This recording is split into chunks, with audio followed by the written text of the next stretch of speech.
さんこんにちは。気になる車を詳細検証するオーナーズアイ、いつも特別編のオフロード版を担当している川村です。今回は日産ノートオーテッククロスオーバーの4駆モデルを裏磐梯に連れてきました。実はこの車、標準のノートとはだいぶ違っています。前後のサスペンションによって車高が上がり、タイヤも体系化され、地上高は25ミリほど上がっています。タイヤの径やグラウンドクリアランスが上がることで得られるメリットといえば、やはりオフロード性能の向上です。というわけで我々にとって一番身近なオフロード、雪道の性能を見ていくことにしたいと思います。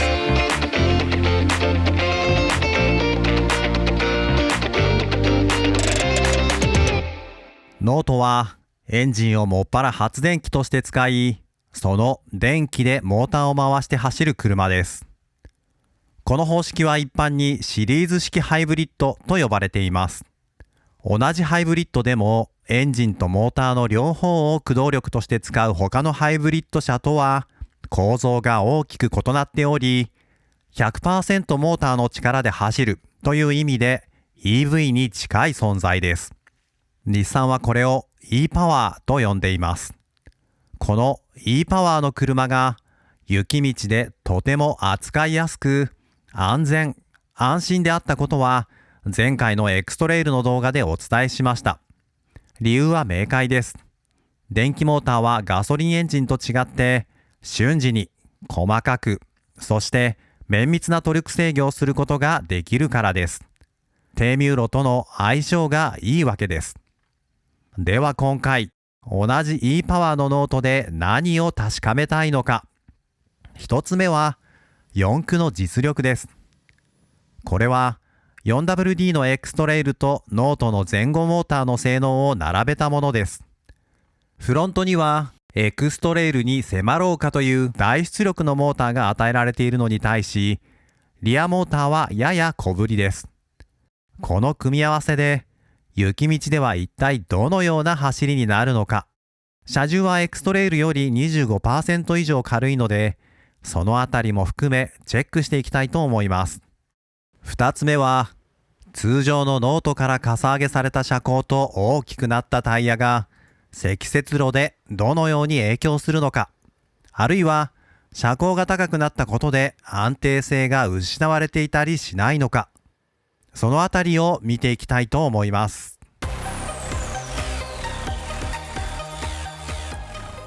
私はいつもオフロードを走る前に車を真横から眺めて前後の対地アングルを確認するようにしています。フロントのアプローチアングルは約 18.5 度です。もともと街乗り SUV として作られた車であることを考えると、なかなか優れた値です。これは日産公認の純正車高アップ、つまり日産モータースポーツ&カスタマイズによって施されたファクトリーカスタマイズによる恩恵です。具体的には 18560R16 から 19560R16 へとより大きなタイヤを装着しただけではなく、前後のサスペンションスプリングを長くすることで地上高を標準のノートから25ミリ近く上げるというカスタマイズが施されています。その影響は 37.5 度という大きなデパーチャーアングルにも現れています。また、19度というランプブレークオーバーアングルは最近取材した SUV の中でもかなり優れた値です。これは坂の頂上付近で必要になる角度と覚えておけばいいでしょう。フロント側の最低地上高、このアンダーガードのこの辺ですね。165ですね。はい、カタログ地通りです。リアの最低地上高はこのサスペンションメンバーに一見見えるんですけど、こちらですね。コイルスプリングを受けているところ、ここを測ってみたいと思います。だいたい185ぐらいありますね。下から覗くとエンジンで走る 4WD 車に必ずあったプロペラシャフト、前から後ろに駆動力を伝えるシャフトがありません。リアには独立したモーターが一つあるだけです。モーターの駆動力はディファレンシャルを介して左右輪に伝えられます。前後の重量バランスは 58.4 対 41.6 です。モーターで走る車とはいえ、FF 車同様にエンジンをフロントに横置きに積み、発電機や駆動用モーターも近くに配置しているので、やはり前が重めです。とはいえ、4WD モデルではリアにもモーターが配置されるので、なかなかの前後バランスです。その他の重量物はリチウムイオンバッテリーや燃料タンクです。重いものが低いところに配置されているので、重心位置も低く抑えられているはずです。こういった 4WD 車では、前後の軸重と同じくらいの駆動力を前後それぞれのタイヤに与えればいいという考え方があります。なぜなら、タイヤのグリップ力はそこにかかる重さに比例するからです。前後の重量比が6対4の車であれば、前輪6の力に対して後輪は4の力で回せば良いのです。逆に言うと、リアに4の力がなければ、四輪駆動車として理想的なトラクションが得られないわけですが、このノートには、先代モデルよりずっと大きな容量のリアモーターが与えられており、前後のタイヤでバランスよく路面を蹴ることができます。これは特にミューの低い路面で大きなアドバンテージになります。そして同じことが回生ブレーキを使って減速するときにも当てはまります。回生ブレーキとは、減速時にモーターを発電機として使うことで、車の運動エネルギーを電気エネルギーとして回収するシステムのことです。エンジンブレーキのように穏やかに速度を落とすことができるので、モーター駆動車のドライビングには欠かせないものです。この回生ブレーキが前後両方の大型モーターでしっかり効かせられるので、4つあるタイヤの接地面すべてを使って減速しようとする力を路面に伝えることができます。このため、低ミュー路でもより短い距離で安全に速度を落とすことができるようになるのです。また、アクセルオフと同時にリアモーターで回生することでノーズダイブを防ぐなど、前後独立した制御によってより滑らかで自然なブレーキングが可能になると言われています。これはフロントエンジン、フロント駆動をベースにした 4WD 車の一般的な構造です。図のようにエンジンの回転はミッション、ディファレンシャルを介して前輪に伝えられます。後輪へはこのプロペラシャフトを介して伝わるようになっています。この時、後輪へ配分するトルクを調整できるよう、多番クラッチを内蔵したカップリングなどがリアデフ手前に配置されていることが多いです。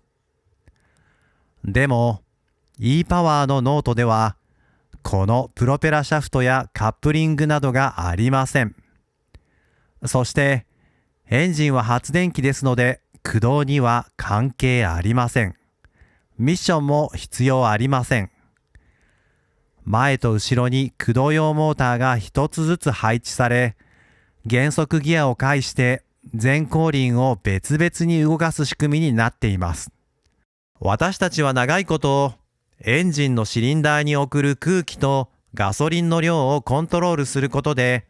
路面への駆動力をもコントロールしてきました。ところが、モーターだけで走る車は、コンピューターが状況に合わせて弾き出した最適解を瞬時に、ダイレクトにモーターに伝えることができます。そしてまた瞬時に、でも柔らかく回生ブレーキを効かせることもできます。これはエンジン車が苦手としてきたことなのです。最後にスタックに備えて牽引フックをチェックしておきましょう。車載工具の牽引フックはここにあります。このフックは前後共用で、取り付け方法も同じです。牽引フックのカバー外すときにバンパーに傷がついてしまうので、このようにハンカチ等でマイナスドライバーを支えながらやればいいと思います。マイナスドライバーは車に1本あった方がいいです。これを外して、これが車載工具ですね。でこの車載工具の穴がちょっと小さめなので、こういったUシャックルが入らないので、今回はこの S 字フックでやりたいと思います。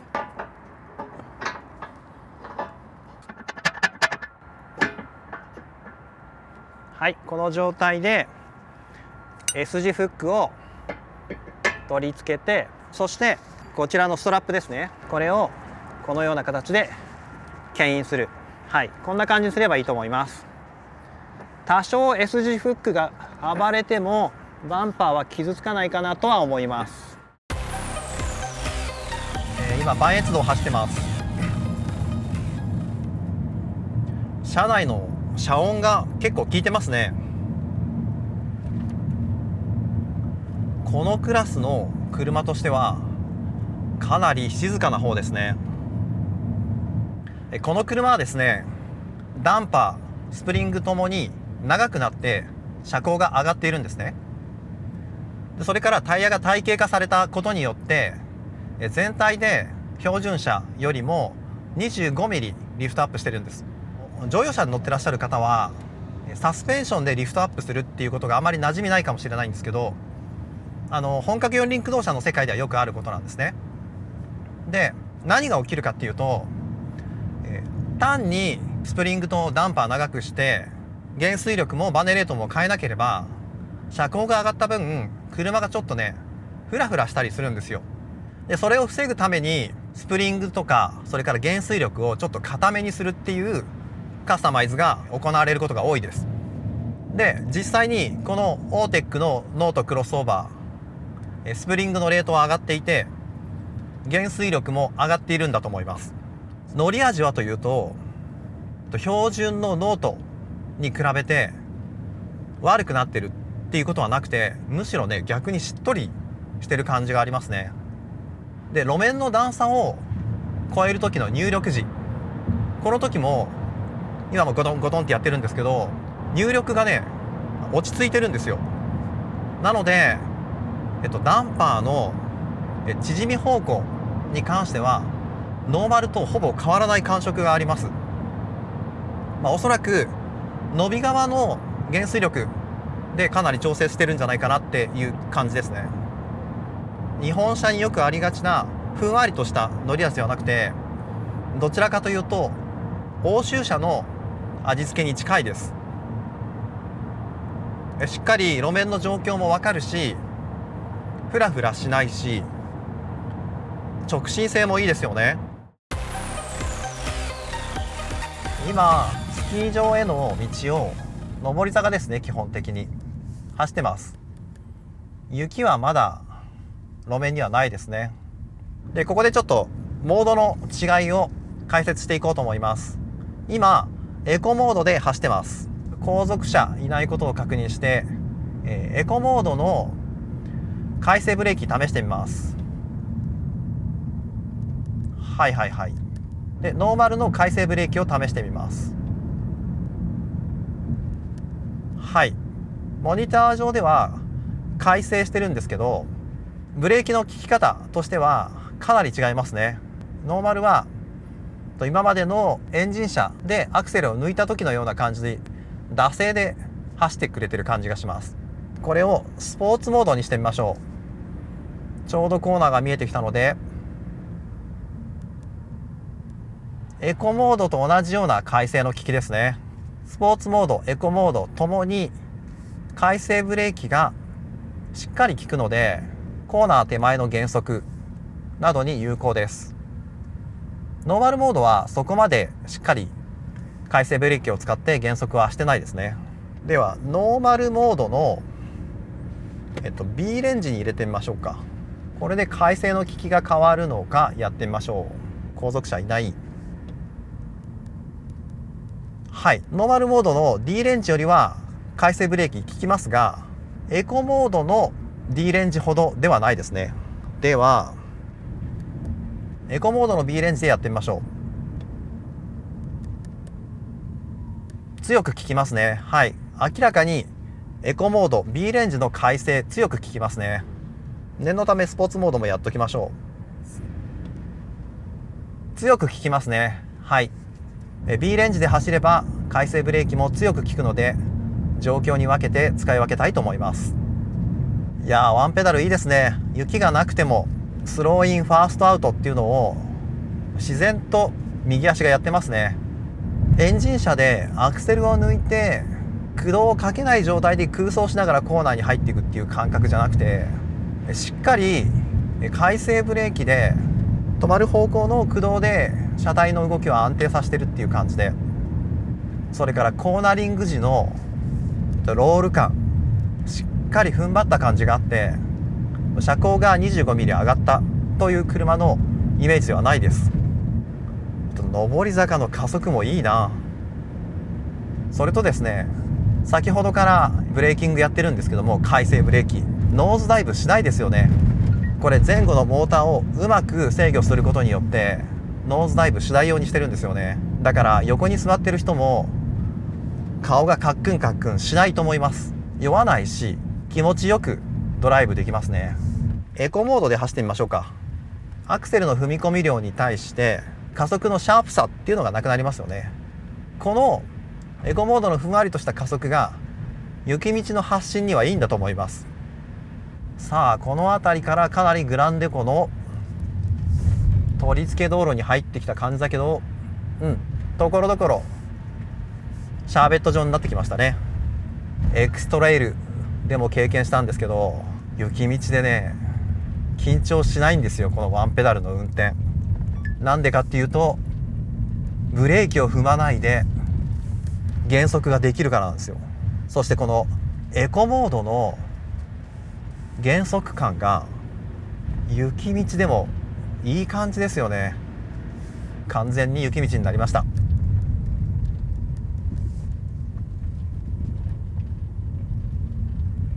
静かだなこの車。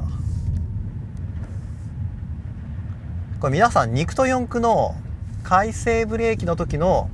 ブレーキングの違いって分かりますか？肉の車は回生ブレーキも 2WD なんですよ。そこにしかモーターがないからね。ところが四駆は前後にモーターがあるので、前後輪を使って回生ブレーキを効かせられるんですよ。だからね、このスリッパリーな雪道の上でもですね、回生ブレーキをかけた時の車体全体の沈み込み感がいいんですよね。こう前方ちょっと凍ってるなって見えてきたら、ペダルをちょっと離すだけでシューってスピードが降りてくれるじゃないですか。もう本当に楽ですね。まだ雪がないところ、それからブラックアイスバーンになっているところ、圧雪路が残っているところって刻々と状況変わるじゃないですか。このそれぞれに対してお味噌と直結しているこの右足が微妙にコントロールしている、それをそのまんま車が体現してくれるんですよね。右足のアクセルペダルからブレーキペダルに乗せ替えてるタイムラグとかなしに、もう本当に人馬一体ですよね。エクストレイルの時もそう感じたんですけど、ノートクロスオーバー、車重が軽いんですよ。雪道の上で思いのままに操れる感は、もしかしたらエクストレイル以上な感覚があるかもしれない。これでもね、これスポーツモードで雪道走っても多分ね破綻しないんですよ。それはねエクストレイルの時試しましたけどね、スポーツモード入れるとアクセルレスポンス上がりますよね。まあこれ後でもうちょっと雪のある圧雪で試しましょうね。これスポーツモードで走ってても全然いける。むしろ楽しいくらい。友人家族を乗せてスキー場に行くような時はエコモードの優しさがいいとは思うんです。おいおい、コーナーでアクセル踏み出してもいい感じだね、いい感じだね。だけどこうやってスポーツモードで運転をドライビングを楽しむこともできますね。正直麓のコンビニエンスストア寄ってから一度もブレーキペダルで足を乗せてない。たまたま信号が1箇所の信号が青だったってこともあるんですけどね。さあ、それでは積雪路面でのテストを始めたいと思います。福島県のグランデコスノーリゾートの駐車場をお借りしています。雪はやや重めのパウダースノーです。まずは全開加速。各ドライブモードごとの違いを確かめていきたいと思います。はい。それではノーマルモードから試してみたいと思います。ノーマル。はい。ドライブのノーマルです。3、2、1。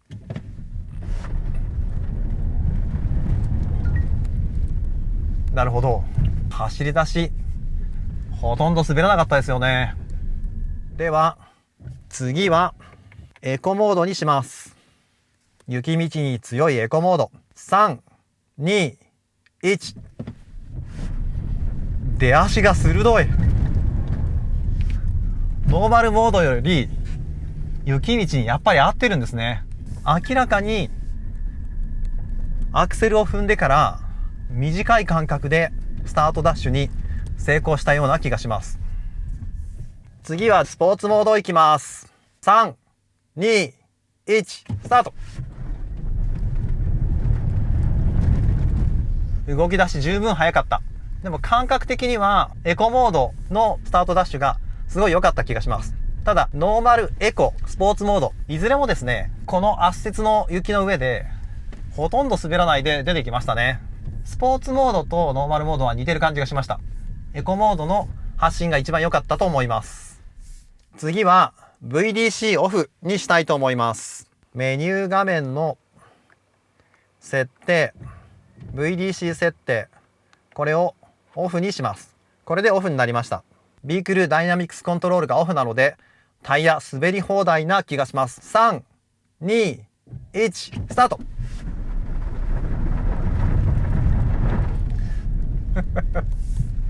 はい。VDC オフでもスタートダッシュ良かったですね。ただ、スリップしているのがよくわかりました。車の直進性は良くて、暴れてとても押さえつけられないといったそういう感じではないですね。特にハンドル操作せずにまっすぐ進みました。バランスのいい直進だったとは思います。ここでノーマルとエコを比べてみましょう。同じようにアクセル全開操作をしても、下側のエコの方がゆっくりと動き出し始めるのがわかります。スリップに対する制御そのものに違いは見られませんが、この動き出しの滑らかさが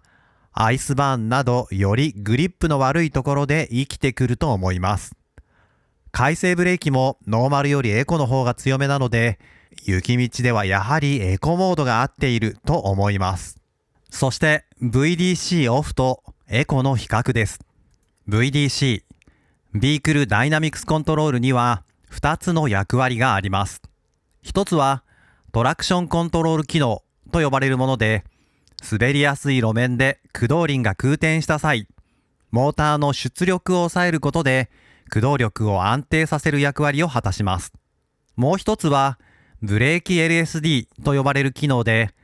滑りやすい路面で駆動輪が空転した際、空転しているタイヤにブレーキをかけることで反対側のタイヤの駆動力を確保する機能です。こ